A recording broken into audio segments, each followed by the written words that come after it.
Okay, so you guys already know how these deck guides work, but for those of you who don't, it's basically broken into 3 parts. 1, the overview, where if you just want the basic information, you can just stay for about 5 minutes and get that. 2, changes you can make to the deck, and in this case, it's going to be special because the new set's coming out, so I'm going to be theorizing about that a little bit.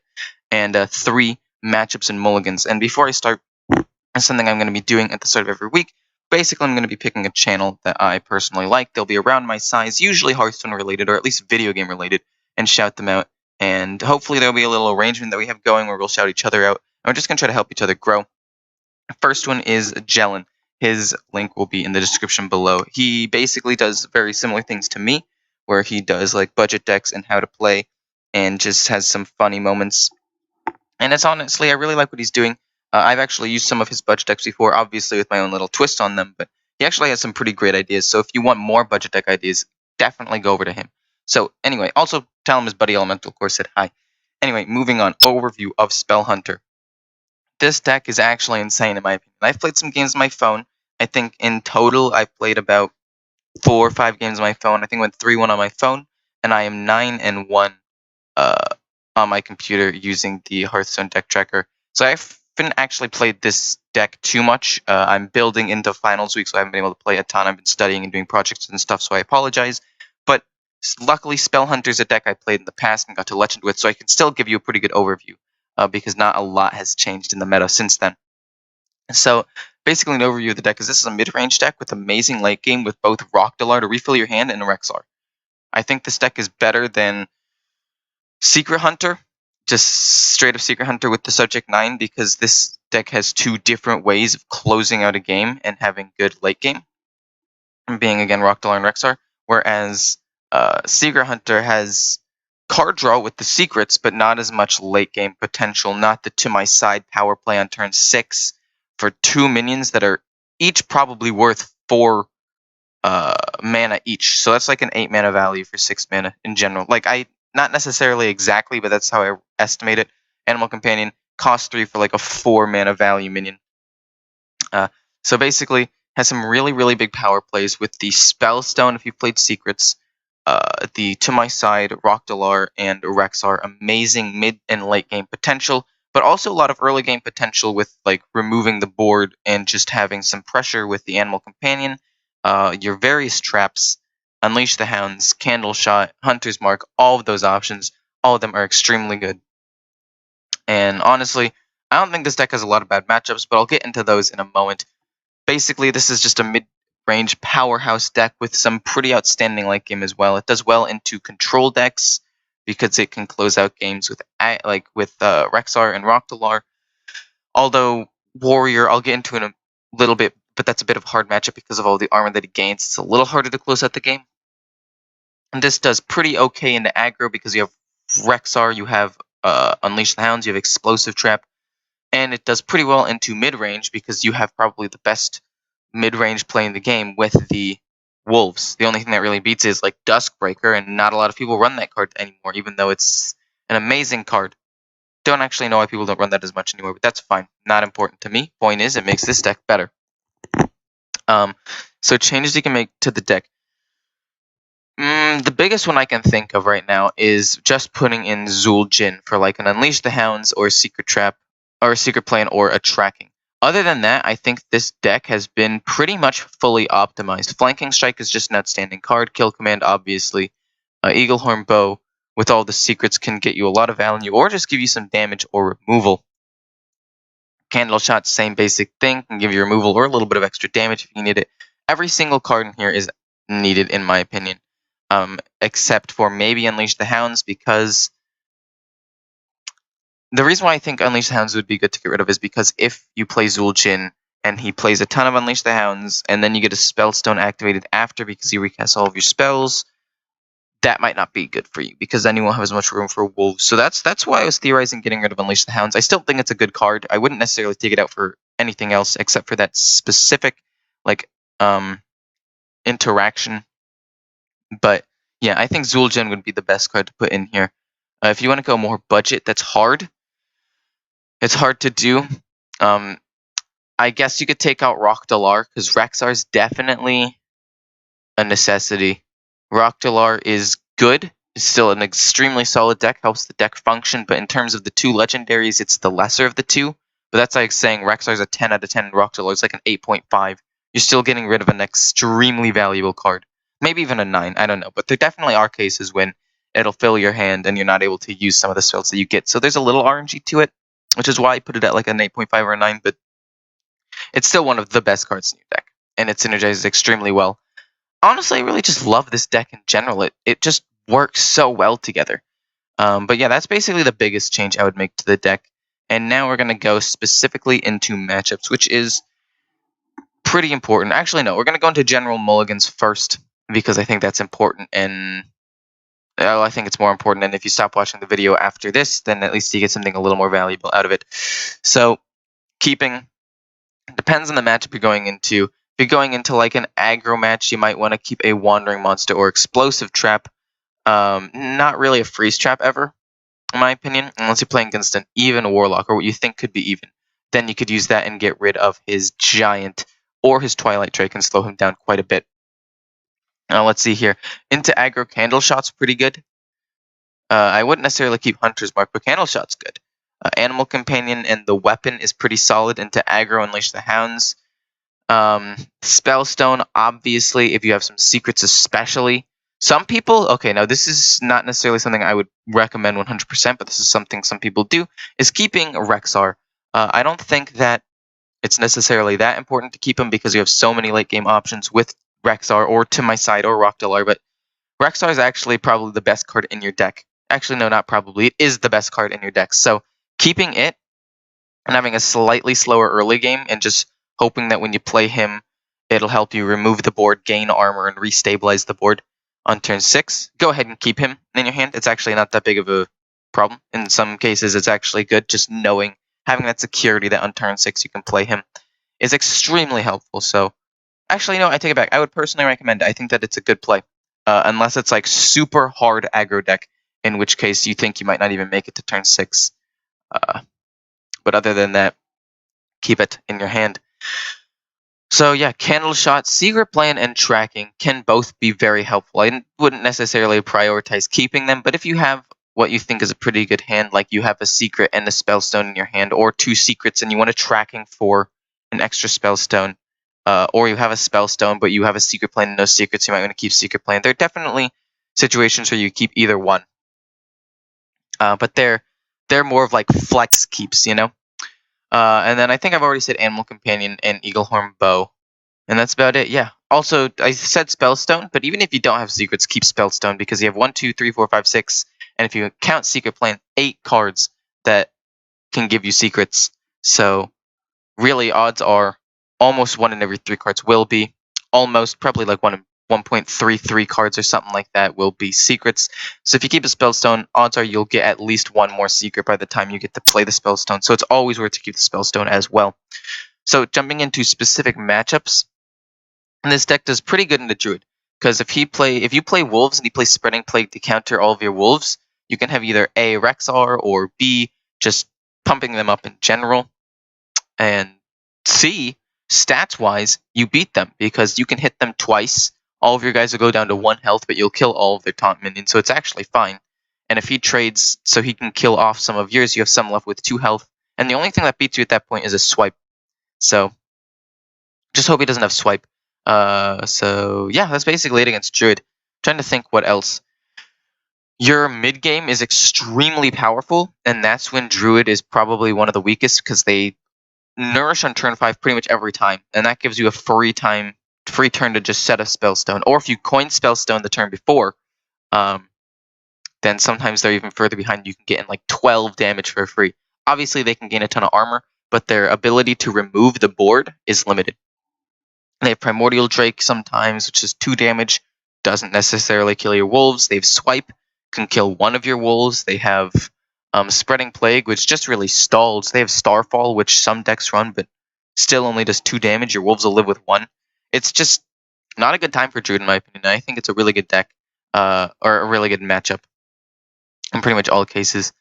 And even in Token, you can have Unleash the Hounds to kill all of the 1/1s, an Explosive Trap to kill all the 1/1s, and I don't know, things like that. Rexxar to kill all of their 1/1s or the 2/2 trains that they make. Excuse me. Next one is Hunter. The Hunter matchup. I think that this deck doesn't do exceptionally well into Death Rattle Hunter. You have the freezing trap, so it can slow them down a little bit, but the fact that they can really pop off and snowball and get a really big board mid-game, if you can get off 4 wolves, this matchup is okay. 3 wolves, this matchup is okay. 2 wolves, you're going to lose the matchup. But if you can get off a pretty decent Spellstone, this matchup is playable and winnable. However, if you don't, just expect to probably lose the game after that. Into Secret, I think this deck does better into Secret, because Secret will have you have a ton of card draw with the secrets. With the Subject 9, I mean, have you draw a ton of secrets. But at the same time, Spell Hunter has a better mid and late game, whereas Secret Hunter has a better just early-ish and mid-game, I guess. So mid-game, it's similar, except they have a lot of draw.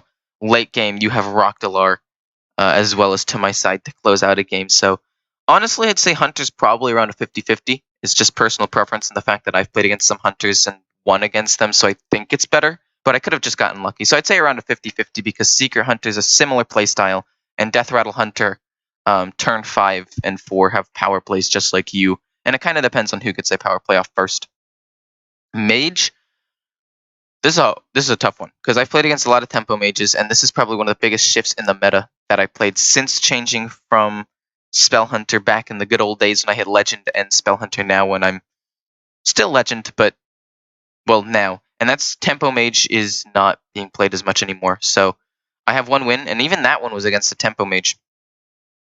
But I don't know. Basically, against Tempo Mage, this deck does really well because they don't get a super wide board, but you still have the removal options to deal with their board just as a whole. So pretty decent. Against Big Mage, I'd say this matchup's not as good because they have also a exceptional late game play with Jaina. And basically, I think that Big Mage is a 50-50 because once both of you get your stupid heroes, it's basically who can get better luck. Like if he has a couple things with 1 health on the board, he can kill them and get some 3-6 taunts, you're going to lose.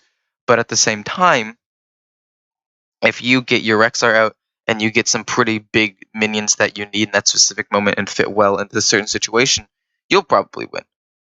Not only that, but I think Big Mage might have a little bit of an advantage because once you play the Spellstone, if he has removal, that significantly weakens your play. Obviously, you can have it To My Side too, but you have like 4 power plays, 2 Spellstones and 2 To My Sides, whereas the Big Mage has like 9-10 different removal options. So, to be quite honest, not necessarily a great matchup. I'd say a little below 50%, but not too much so. Also, I forgot to be rating them in numbers. I'd say Druid's like an 8 out of 10. Hunter's like a 5. Mage, depending on the matchup, I'd say it's a 6 because I think you really beat tempo. But you only do meh into big. But if big is more popular, and I really think it is, it would be more of a 5, not a 6. So I'm going to say 5 out of 10. But Druid, that's an 8 out of 10 matchup. That's one that you want. Hunter, yeah. Anyway, Paladin. Paladin's a rough one because you can remove their board with your limited removal, like Explosive Trap 2 of those, 2 Unleashed Hounds, and Rexxar. If you can get off a Spellstone before he can get off a level up and trade your wolves into his minions before he can level them up, you're fine. Or you can just trade your wolves into his leveled up minions and be fine as well. But he can just keep rebuilding a board, and if you're not able to deal with his massive board and he's able to get off a good level up without you having a response, which happens more than you think, it's not that good of a matchup. That being said, you do have Unleash the Hounds, which is extremely effective, Explosive Trap, and Rexxar. So I'd say this matchup's probably a 4 or 5 out of 10. I'd say 4.5. I'd say it's slightly less than 50. Because I've also played against Secret Hunter, which is similar to Spell Hunter as Odd Paladin, and the matchups was around 50% from what I remember. The only reason why the matchup was skewed and looked like I smashed Hunter was because I played against Death Rattle as Odd Paladin, and this Odd Paladin does smash Death Rattle. Priest. Like I said, not a lot of people use Duskbreaker anymore, so this matchup's actually not that bad for you. They have like Primordial Drake and maybe Psychic Scream. Psychic Scream single-handedly counters your deck by putting minions into your deck, but it's not even that bad because a lot of the time you like have Rexxar already played, or you'll already have played it To My Side to get value out of it. So Psychic Scream doesn't actually affect you as much as you'd think. You have really good mid-game, and unless they really combo off with a Wild Pyromancer, you're probably going to be fine and be able to hit them for a ton of damage and close out the game. And then you have Rexxar for some ridiculous beasts late game. And a lot of the time, they're trying to go for Mechathune, so as long as you beat them before they get through their entire deck, you're fine. Or they'll play combo. And as long as you have... Like, if they play combo, okay, and they summon a ton of 1/1s, that's just one of the combos, I guess. Unleash the Hounds wipes that board. Rexxar wipes that board. So you're pretty much chilling on that front. So honestly, I just say Priest is a good matchup for you. Not necessarily amazing because Psychic Scream does beat you, and their combo is a little bit rough because they can resurrect some of their minions if you do happen to kill them. So that's a little bit rough. But I'd still say this is probably like a 6 or 7 out of 10. Next is Rogue. I'd say Rogue, you smash. As long as you can get a Spellstone out for like 3 or more, Rogue has no way of dealing with that whiteboard. Straight up. Just keep Spellstone, play it. Use like Freezing. This is a deck where you would use Freezing Trap against. It's like even Warlock and Odd Rogue. Because if you can use it on the Odd Rogue and get rid of his Thug or his Fish's Fledgling, then you're chilling. You stall him out a ton and it gives you a chance to get to a Spellstone. So honestly, just an amazing matchup for you. I'd say this matchup's like an 8 out of 10, maybe even a 9 out of 10. I remember when I climbed to Legend the first time with this deck, I think against Rogue, I was 11-1. So I'd say this is almost a 10, but I'd say a 9, because it's pretty much impossible for it to be a 10, I'd say. Just because of how RNG works, there are always times where you'll lose, and I don't want to say it's a 10 out of 10 and blow it out of proportion. Next one is Shaman. Shaman's a weird one, because if you get lucky with their Lightning Storm, and a lot of your guys live, you can actually run away with the game because they're going to be overloaded that next turn. However, Volcano kind of wrecks you. They go for Shutterwalk, which is extremely late game. You have very powerful mid game, especially if they wipe your board with like a Volcano on turn 5, get rid of your Spellstone, and then you to my side after, and they're overloaded and have no response. You can run away with the game from that alone.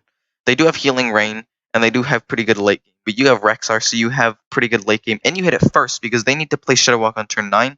Rexxar you can play on turn 6, wipe their board, and start putting out enormous beasts. I say this matchup is like a 7 out of 10. Warlock. This matchup is a little bit rough, just because of the same reason why Paladin's rough when they have... It's just the reason why it's more difficult, in my opinion, or at least around the same, is because even if they don't go as wide, so it's a little easier to deal with, their minions are bigger, so sometimes they're harder to kill. Some of them have like 3 health, which means that you can't actually kill them with Explosive Trap or Rexxar. That being said, I don't think it's that bad of a matchup, and even Warlock I think is actually a pretty decent matchup because of the fact that you can burst them with spells, and you can Freezing Trap their Mountain Giant. However, Zoolock, which is the matchup that you'll probably face the most, is a little rough. So overall, I'd say is about a 4 out of 10 matchup. And Warrior, all the armor that they gain is just ridiculous. Even this deck, I don't think beats it. I think it has a better chance than a lot of other decks. A lot of other decks, I'd say, was like a 1 or 2 out of 10. But this particular deck, I'd say is like a 4 out of 10 because of the fact that you can get some really, really good late game going with your beasts. And after he's used some of his removal, if you still have a To My Side or a Spellstone in hand, you can play that and actually have a pretty decent board state. So it's not necessarily the worst. I'd say it's like a 4 out of 10, maybe a 3. But I'm going to go with 4 because I'm optimistic. And I don't remember it being that hard back in the good old days when I hit Legend the first time. And I only played against one Warrior this time on my phone, and that was my one loss. So, but it was close though. And the only reason why I lost, in my opinion, is because I didn't get Rexxar until much later in the game than I thought I would have needed, which links to why you should keep him in your hand at the start of the game. I don't think I was necessarily offered that chance, but he's such a game changer that you need to keep him. Anyway, I hope that you enjoyed this guide. I think this is probably my favorite deck of all time. Or at least up there, top 3. Don't forget to check out Jelen, because I really like what he's doing. I really think that he deserves more viewers than he's getting. And tell him that his buddy Elemental Core said hi. And hopefully he shouts me out too, but you know, it doesn't really matter. I just want to help him out because that's what I'm here to do, help people out. Hope you guys enjoyed. I enjoyed making this, and see you guys in the next video.